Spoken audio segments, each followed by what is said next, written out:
পাতা বা পটল পাতা স্বাস্থ্যের জন্য ভীষণই উপকারী।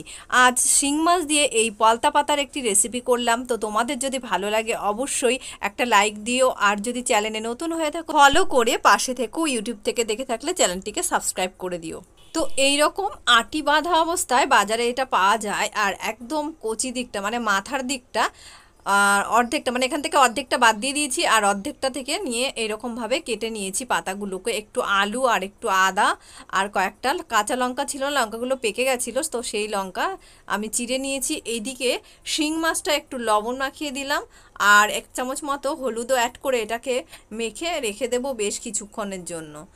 আর এই ধরনের টাটকা মাছ কিন্তু কাঁচা লঙ্কা দিয়ে খেতেই বেশি ভালো হয়। একদমই হালকা পাতলা কম তেল মশলা দিয়ে এই রেসিপিটি করা হয়েছে, তো খেতেও কিন্তু খুব ভালো হয়েছে। প্রথমে কড়াইতে দেখো অল্প একটু তেল দিয়ে দিয়েছি। এই তেলের মধ্যে এবার মাছগুলোকে দিয়ে দেবো। এক এক করে সমস্ত মাছগুলোকে দিয়ে আমি এটাকে ভেজে তুলে নেব।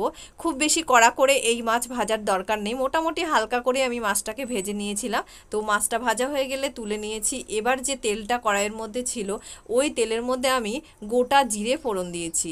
আর ফোড়ন সাধারণত আমরা জ্যান্ত মাছ রান্না করতে গেলে গোটা জিরেই ফোড়ন দিয়ে থাকি।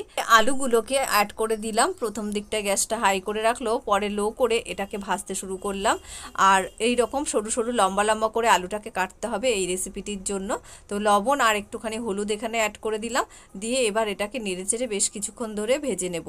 কিছুক্ষণের জন্য আমি আলুটাকে কিন্তু ঢেকেও দিয়েছিলাম, এতে করে আলুটা খুব তাড়াতাড়ি নরম হয়ে গেছে।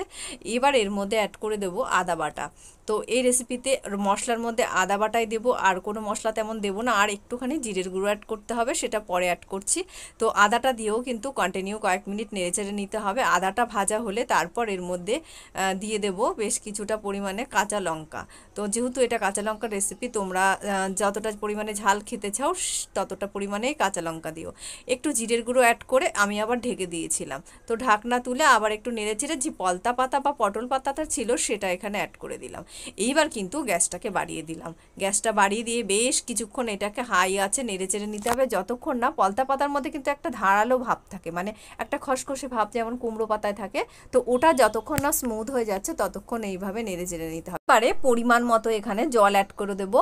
আর এই রেসিপিতে কিন্তু একটু ঝোলঝোলি হবে, মাছের ঝোল যেহেতু ওই জন্য। আর যে কোনো জ্যান্ত মাছের কিন্তু ঝোল খেতেই বেশি ভালো লাগে। এইবার এটাকে ফুটতে দেবো। কিছুক্ষণের জন্য ঢেকে দিয়েছিলাম, আর মাছগুলো এখানে অ্যাড করে দিয়েছি।